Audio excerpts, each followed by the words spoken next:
Hello everyone and welcome back to the legal world. मैं हूं advocate Raman Modi. और जैसा आप सभी को पता ही होगा, इसके पिछले वीडियो हमने भारतीय न्याय संहिता यानी कि BNS 2023 को स्टार्ट किया था, उसके वीडियो लेक्चर स्टार्ट किए थे। और पिछले वीडियो में हमने BNS का इंट्रोडक्शन पार्ट कंप्लीट किया था। और इस वीडियो में उसी लेक्चर सीरीज़ को आगे बढ़ाते हुए देखेंगे कि क्रिमिनल लाइबिलिटी और क्राइम क्या होता है। अब भाई, आप सब जब क्रिमिनल लॉ पढ़ रहे हैं या पढ़ चुके हैं या नया एक्ट जब BNS का पढ़ रहे हैं, तो आपको पता होना चाहिए कि हमारे जो इंडियन लॉ है, जो हमारा इंडियन क्रिमिनल लॉ है, उसके अकॉर्डिंगली क्राइम क्या होता है। अब हम क्रिमिनल लॉ पढ़ने जा रहे हैं, लेकिन अगर हमको यही नहीं पता होगा कि क्राइम क्या होता है, तो फिर हमें कैसे समझ में आएगा कि हमारा जो लॉ है, हमारा जो एक्ट है, वो किस बारे में बात कर रहा है, या कौन सा एक्ट क्राइम होगा और कौन सा एक्ट क्राइम नहीं होगा। ठीक है, कैसे किसी व्यक्ति की क्रिमिनल लाइबिलिटी अराइज होती है, कैसे उसका किया गया कोई एक्ट क्राइम बनता है, और कौन सा एक्ट क्राइम होता है और कौन सा नहीं होता है, वो मैं आज की वीडियो में आपको बताने वाला हूँ। ठीक है, तो अगर आप हमारे चैनल पर नए हैं और पहली बार हमारी वीडियोस को देख रहे हैं, तो चैनल को ज़रूर से सब्सक्राइब कीजिएगा और साथ में बेल आइकन प्रेस कीजिएगा, ताकि जब भी हमारा कोई नया वीडियो है तो आपको तुरंत पता पड़ जाए। इसी के साथ शुरू करते हैं आज का वीडियो। सबसे पहले हम देखेंगे कि क्रिमिनल लाइबिलिटी क्या होती है। क्रिमिनल लाइबिलिटी शायद आप लोगों ने पहले सुना होगा। अगर आप IPC पढ़ चुके हैं तो आपको इन सब की नॉलेज होगी कि क्रिमिनल लाइबिलिटी क्या होता है या फिर क्राइम क्या होता है। ठीक है, लेकिन जो लोग नए हैं, जो पहली बार क्रिमिनल लॉ पढ़ रहे हैं, या अगर आप दोबारा से भी पढ़ रहे हैं, रिवाइज करना चाहते हैं, तो आज का वीडियो ज़रूर देखिएगा। सबसे पहली चीज़, क्रिमिनल लाइबिलिटी क्या होती है। अब भाई, जिसने IPC पढ़ी है उसको ये चीज़ पता होगा कि IPC के अंदर कहीं भी क्राइम या क्रिमिनल लाइबिलिटी के बारे में नहीं बताया गया है। कोई डेफिनेशन नहीं है स्पेसिफिकली कि क्राइम क्या होता है या क्रिमिनल लाइबिलिटी क्या होती है। ठीक है, लेकिन जब कॉलेज में पढ़ेंगे तो आपको एक हिस्ट्री बताई जाएगी कि क्राइम या क्रिमिनल लाइबिलिटी कैसे अराइज होती है। ठीक है, बेसिक जो एक डेफिनेशन है क्राइम की, वो देखिए यहाँ आपको स्क्रीन पे दिखेगी। एन एक्ट ऑफ कमीशन और omission contrary to law for which punishment can be inflicted through judicial proceeding conducted in the name of state। अब कुछ समझ में आया? मेरे ख्याल से नहीं आया होगा, मैं आपको बता देता हूँ। सबसे पहली चीज़ भाई, पहले के जो सेंटेंस है वो कहता है एन एक्ट ऑफ कमीशन और ओमिशन, मतलब किसी एक्ट को करना या किसी एक्ट को नहीं करना। ठीक है, कोई चीज़ करना भी क्राइम है, कोई चीज़ नहीं करना, जो आपको करनी थी और आपने नहीं करी, वो भी एक क्राइम है। ठीक है, कॉन्ट्ररी टू लॉ, जिसको कि लॉ ने कहा है कि ये पनिशेबल है। ठीक है, और जिसका ट्रायल हमारे जुडिशरी के आगे चलेगा और जुडिशरी उसमें आपको सज़ा सुनाएगी, ऐसी चीज़ को हम क्राइम कहते हैं। मतलब कोई भी ऐसा काम जो कि आपको करना था, आपने नहीं किया, या फिर कोई एक्ट जो कि आपने किया है जो कि हमारे लॉ के नज़रिए में गलत है, उसे हम क्राइम कहते हैं। सीधी सिंपल चीज़, हमारा लॉ जिस चीज़ को गलत कहता है या जिस चीज़ को क्राइम कहता है, वो चीज़ क्राइम है। ठीक है, मेरे ख्याल से इतना आपको समझ में आया होगा। अब हम देखते हैं कि क्रिमिनल लाइबिलिटी कैसे अराइज होती है। ठीक है, सबसे पहली चीज़, क्रिमिनल लॉ पढ़ते वक्त दो ऐसे टर्म्स हैं जो हमेशा आपको अपने दिमाग में रखने हैं।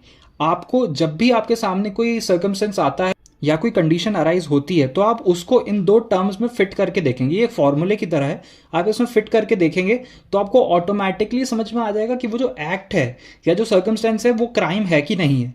ठीक है, अब वो दो एसेंशियल पॉइंट्स कौन कौन से हैं? सबसे पहला होता है मेंस रिया और दूसरा होता है एक्टस रियस। ठीक है, उल्टा भी देख सकते हैं, एक्टस रियस या मेंस रिया। ठीक है, अब ये दो चीज़ें क्या है? सबसे पहली चीज़ तो ये लैटेंट टर्म्स हैं। ठीक है, लैटेंट टर्म्स हैं और इनका मतलब क्या होता है? मेंस रिया का मतलब होता है मेंटल एक्सपेक्ट, मतलब मेंस रिया जो है मेंटल एक्सपेक्ट के लिए होता है। एक्टस रियस जो होता है वो फिजिकल एक्सपेक्ट के लिए होता है। इनका मतलब क्या होता है? मेंस रिया मतलब गिल्टी इंटेंशन ऑफ माइंड। ठीक है, और एक्टस रियस मतलब गिल्टी एक्ट।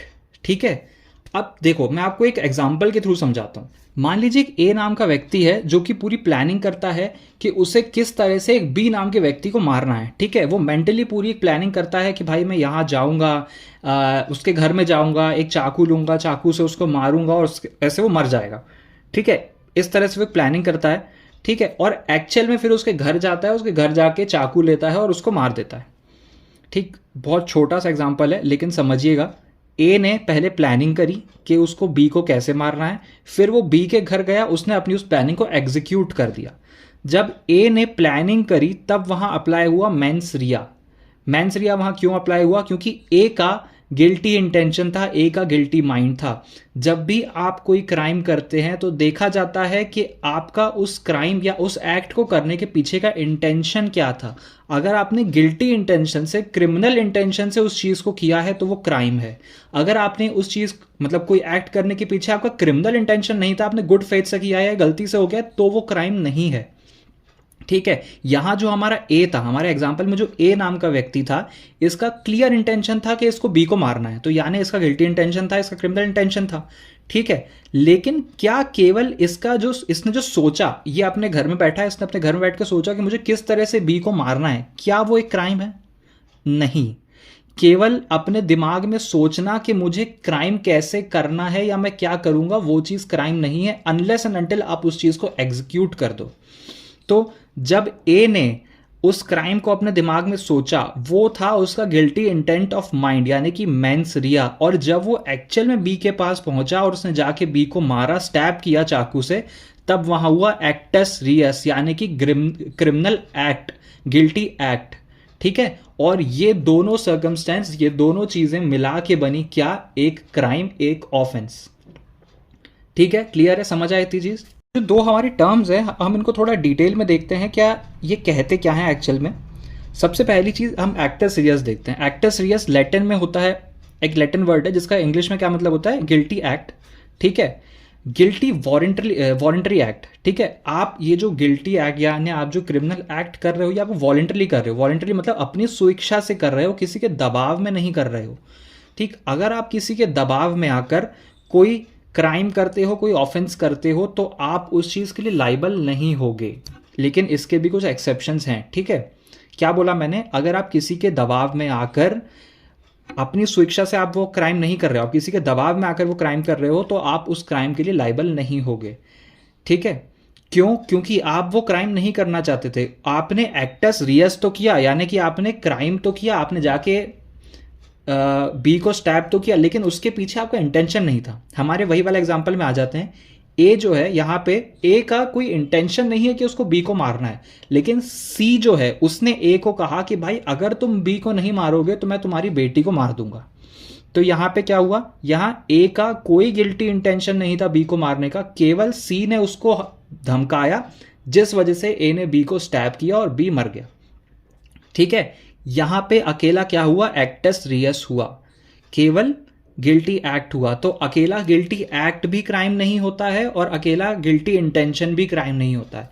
जब तक ये दोनों चीजें एक साथ नहीं आएंगी, गिल्टी इंटेंशन ऑफ माइंड या guilty intention plus guilty act मिलकर ही एक क्राइम को जन्म देते हैं। अकेले ये दोनों क्राइम नहीं हो सकते, लेकिन इसके कुछ एक्सेप्शंस हैं, जब हम आगे पढ़ेंगे तो आपको वो चीजें भी समझ आएंगी। एक्टस मी इनविटो फैक्टस नॉन एसेंशिया मेंस एक्टस, इसका मतलब होता है act done by me against my will is not at all a crime. ठीक है, मतलब मेरी स्वेच्छा के बगैर अगर मुझसे कोई काम कराया गया है और अगर वो गलत है तो वो क्राइम नहीं है, मतलब मैंने क्राइम नहीं किया है। ठीक है, जिसने भी करवाया है उसने वो क्राइम किया। ठीक है, अब दूसरा देखते हैं mens rea, state of mind forbidden by law. हमारा स्टेट ऑफ माइंड क्या है? उस काम को करते वक्त, उस एक्ट को करते वक्त हमारा स्टेट ऑफ माइंड क्या है? मान लो एक बहुत अच्छा एग्जाम्पल है इस चीज़ का। एक आदमी है, वो कुल्हाड़ी से पेड़ काट रहा था। ठीक है, ए नाम का आदमी है, हमारा वही एग्जाम्पल लेते हैं। ए नाम का आदमी है, वो कुल्हाड़ी से पेड़ काट रहा है।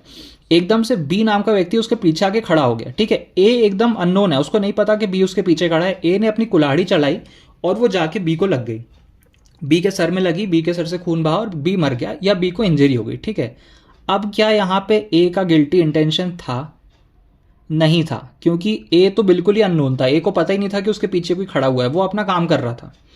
लेकिन उसकी कुल्हाड़ी किसको जाके लगी? बी को लगी और उसकी मौत हो गई या उसको चोट आ गई। ठीक है, तो ये चीज़ भी क्राइम नहीं है, क्योंकि यहाँ एक्टस रियस तो हुआ है लेकिन मेंसरिया नहीं था, यानी गिल्टी एक्ट तो हुआ है। बी ने क्राइम तो किया, गिल्टी एक्ट तो किया, लेकिन उसका कोई गिल्टी इंटेंशन या क्रिमिनल इंटेंशन नहीं था ऐसे चीज़ को करने के पीछे।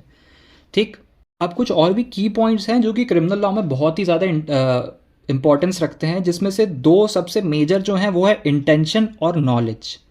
ठीक है, बड़े बड़े क्राइम्स जो हैं वो इन दो वर्ड्स के होने ना होने से या थोड़े बहुत ऊपर नीचे हो जाने से क्राइम बन भी सकते हैं और क्राइम से हट के एक्सेप्शन में भी आ सकते हैं।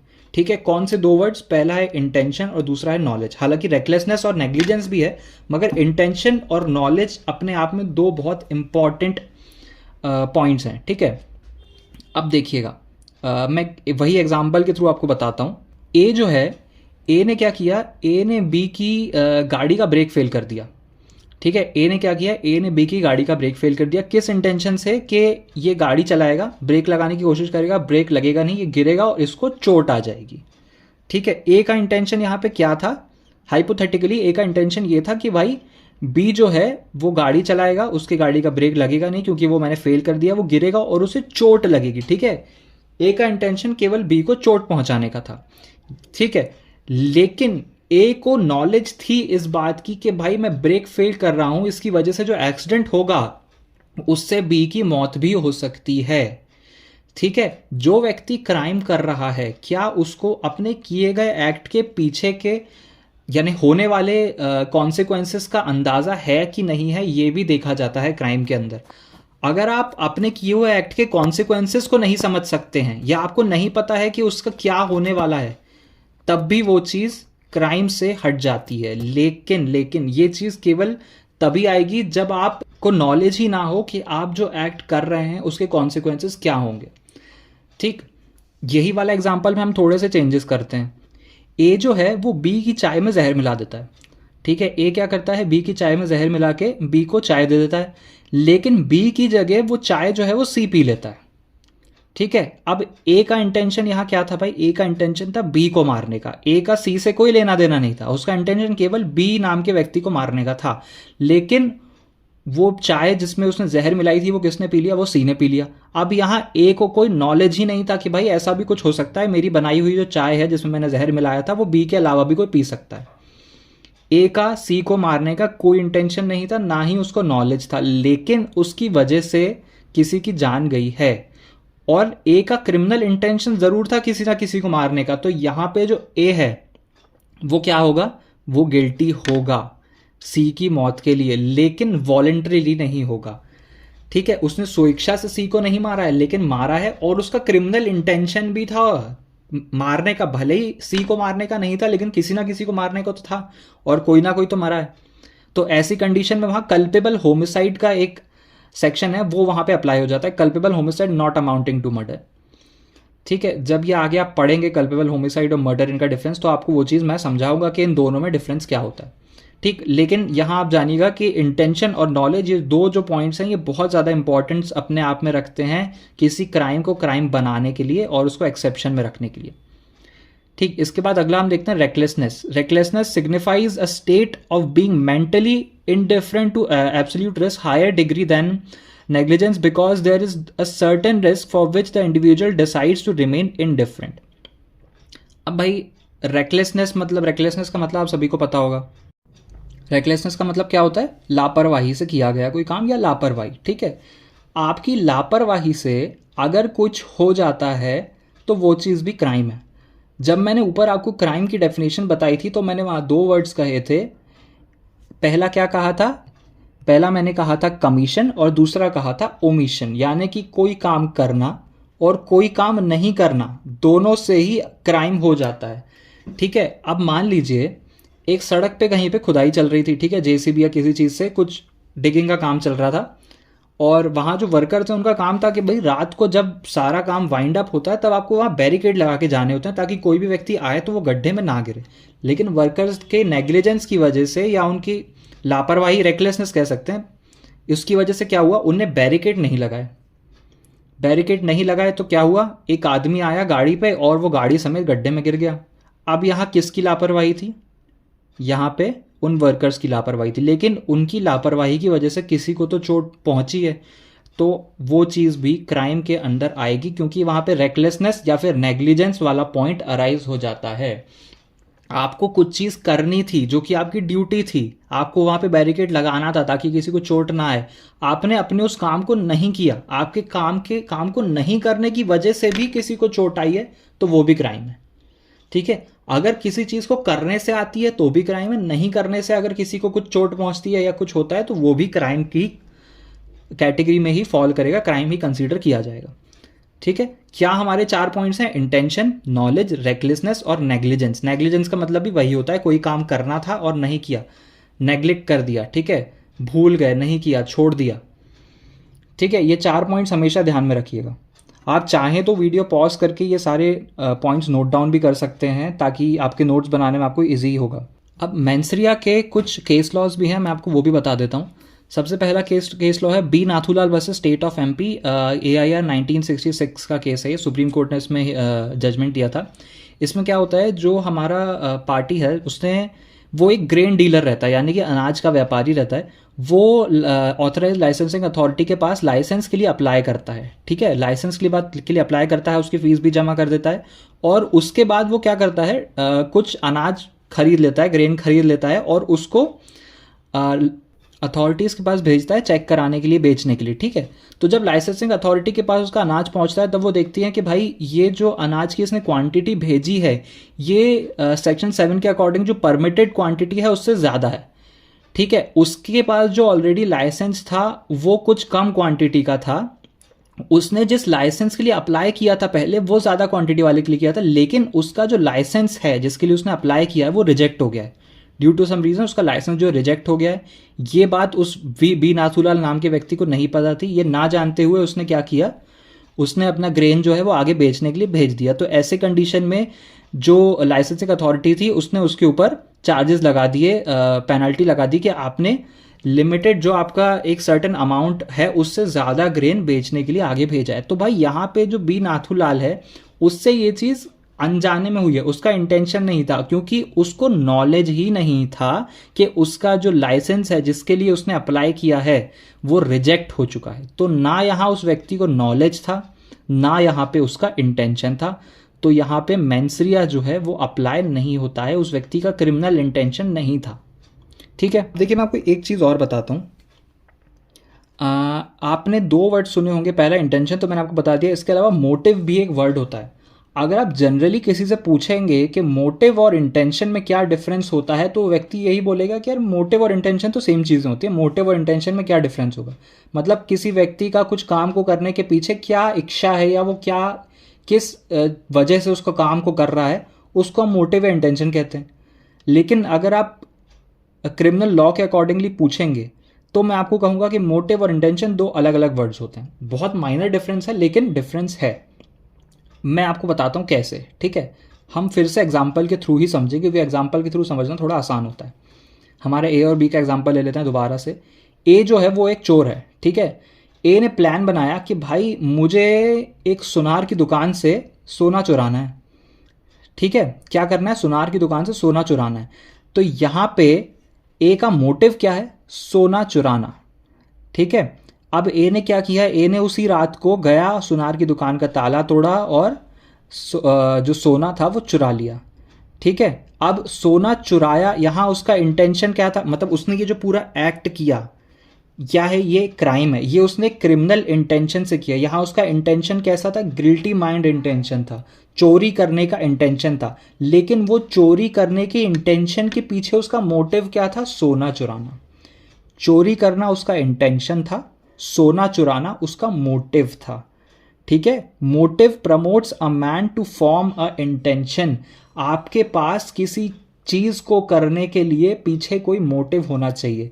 आप लोग पढ़ाई कर रहे हैं, किस चीज के लिए कर रहे हैं, आपका मोटिव क्या है, क्या मोटिव है, सिविल जज क्रैक करना है, ADPO क्रैक करना है, या कोई दूसरा कॉम्पिटिटिव एग्जाम क्रैक करना है, ये आपका मोटिव है। और उसके लिए आप पढ़ाई कर रहे हैं, तो पढ़ाई करना आपका एक इंटेंशन है, आप इंटेंशन से पढ़ाई कर रहे हैं। मोटिव आपका क्या है, कोई एग्जाम क्लियर करना या कॉलेज लेवल एग्जाम क्लियर करना, ठीक है। अब भाई मोटिव क्यों इंपॉर्टेंट होता है, हर इंसान के पीछे, हर इंसान के पास कोई काम को करने के पीछे मोटिव ज़रूर होता है। कोई बिना मोटिव बिना इंटेंशन के काम नहीं करेगा। मैं आपको बोलूँ कि किसी को जाके मार दो, मर्डर कर दो उसका, तो मैं हवा में तो बोलूँगा नहीं, कुछ मोटिव तो होगा मेरा उसके के, ऐसे ही जाके बोल दूंगा कि मार दो, ऐसे ही मज़ा आ रहा है मुझे, तो कुछ तो मेरा मोटिव होगा। ए के पास कुछ मोटिव तो होगा बी को स्टैब करने का, उसको चाकू मारने का। बी ने ए को कुछ कहा होगा, उन दोनों के बीच लड़ाई हुई होगी या कुछ भी बहसबाजी हुई होगी, जिस वजह से ए के दिमाग में ही ख्याल आया कि भाई मुझे बी को मार देना चाहिए। तो ए के पास अपना मोटिव था बी को मारने का। इसलिए मोटिव जो है वो किसी भी क्राइम में बहुत इंपॉर्टेंट जगह रखता है, ठीक है, अब क्या क्या चीज़ें हमने आज की वीडियो में पढ़ी हैं भाई। सबसे पहली चीज़ क्राइम क्या होता है हमने ये देखा। लॉ के नज़रिए में जो भी चीज़ गलत बताई गई है वो चीज़ क्राइम होती है। क्राइम को जांचने का या क्राइम हुआ है कि नहीं इसको देखने के लिए क्या दो चीज़ ज़रूरी होती हैं। सबसे पहला होता है एक्टस रियस यानी कि गिल्टी एक्ट, दूसरा होता है गिल्टी माइंड यानी कि मेंस रिया। अगर ये दो चीज़ें हैं मतलब कि क्राइम हुआ है। अब इसके अंदर भी कुछ चीज़ें देखी जाती हैं, बंदे का इंटेंशन कैसा था, उसको काम करने के पीछे नॉलेज था या नहीं था, उसका मोटिव क्या था, कहीं उसने रेकलेसनेस या नेग्लिजेंस से वो काम तो नहीं हुआ है। ठीक है, ये सारी चीज़ें हम उसके पीछे देखते हैं। इसके अलावा दो केस लॉज भी मैंने यहाँ आपको बताया, अगर आप चाहें तो वीडियो पॉज करके ये दो केस लॉज भी नोट डाउन कर सकते हैं, ये आपको काम आएंगे। तो आज के लिए केवल इतना ही, इसके आगे के टॉपिक्स हम इसके अगले वीडियो में कवर करेंगे। तो अगर आपको ये वीडियो पसंद आई हो तो इस वीडियो को लाइक कीजिएगा, कमेंट करके मुझे बताइएगा अगर आपको कोई डाउट हो, कुछ पूछना हो या कोई सजेशन देना हो। मिलते हैं अगले वीडियो में, टिल देन गुड बाय।